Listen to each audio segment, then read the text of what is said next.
Hello les détectives, aujourd'hui on se retrouve pour un résumé du tome 28 de Détective Conan.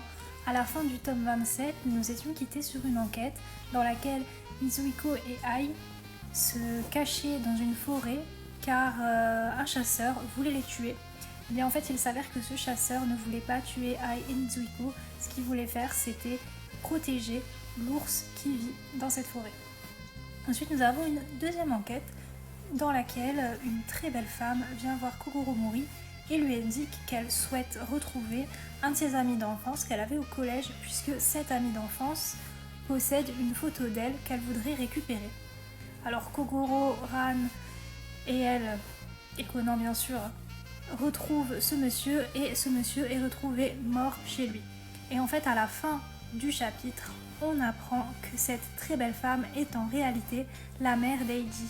En effet, celle-ci a souhaité prendre contact avec Kogoro Mori car elle savait que son fils passait énormément de temps avec lui et elle voulait savoir qui était cet homme avec qui Eiji passait autant de temps. Ensuite, nous avons une dernière enquête qui se passe sur une île. L'enquête s'appelle l'île aux sirènes. Et en fait, sur cette île, il y a une très vieille femme qui serait très vieille, voire même immortelle, car elle aurait mangé de la chair de sirène.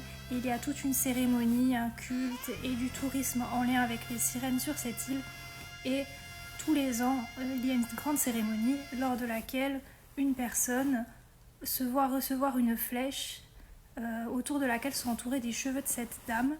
Et si on reçoit cette flèche, cela voudrait dire que on deviendrait très vieux, voire même qu'on deviendrait immortel.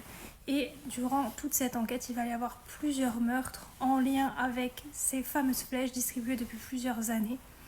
Et c'est donc une histoire en lien avec le fait de vouloir avoir la vie éternelle. Je vous dis à bientôt pour un petit résumé du prochain tome de Détective Conan. Et n'oubliez pas qu'il n'y a qu'une seule vérité.